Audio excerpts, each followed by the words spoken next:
civilized man and woman holds in petto, but that have been concealed hitherto by the vast mass of sentimentalities swathing the whole woman question.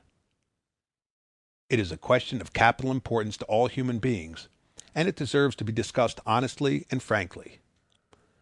But there is so much of social reticence, of religious superstition, and of mere emotion intermingled with it that most of the enormous literature it has thrown off is hollow and useless.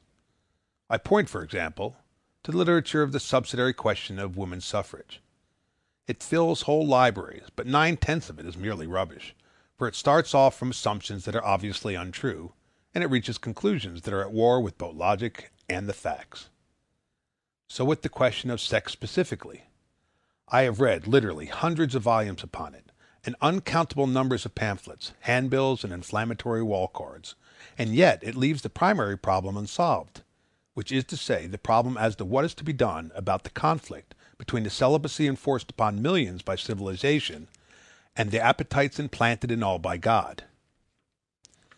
In the main, it counsels yielding to celibacy, which is exactly as sensible as advising a dog to forget its fleas. Here, as in other fields, I do not presume to offer a remedy of my own. In truth, I am very suspicious of all remedies for the major ills of life, and believe that most of them are incurable. But I at least venture to discuss the matter realistically, and if what I have to say is not sagacious, it is at all events not evasive. This, I hope, is something. Maybe some later investigator will bring a better illumination to the subject. It is the custom of the freelance series to print a paragraph or two about the author in each volume. I was born in Baltimore, September 12, 1880, and come of a learned family, though my immediate forebears were businessmen. The tradition of this ancient learning has been upon me since my earliest days, and I narrowly escaped becoming a doctor of philosophy. My father's death in 1899 somehow dropped me into journalism, where I had a successful career as such careers go.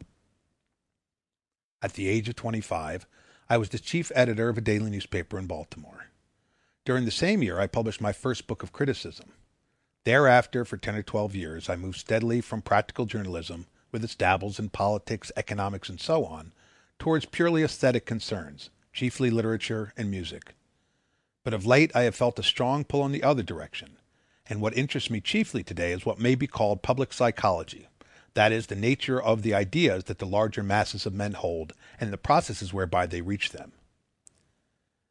If I do any serious writing hereafter, it will be in that field. In the United States I am commonly held suspect as a foreigner, and during the war I was variously denounced. Abroad, especially in England, I am sometimes put to the torture by my intolerable Americanism. The two views are less far apart than they seem to be.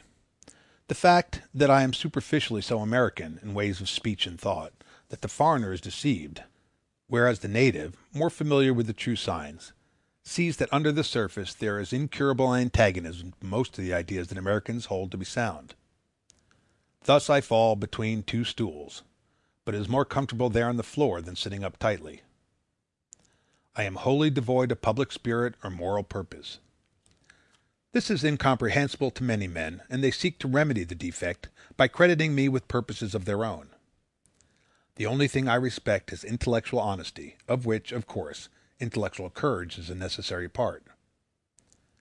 A socialist who goes to jail for his opinions seems to me a much finer man than the judge who sends him there, though I disagree with all the ideas of the socialist and agree with some of those of the judge. But though he is fine, the socialist is nevertheless foolish, for he suffers for what is untrue. If I knew what was true, I'd probably be willing to sweat and strive for it, and maybe even to die for it to the tune of bugle blasts. But so far, I have not found it. H. L. Mencken. End of In Defense of Women by H. L. Mencken. Introduction.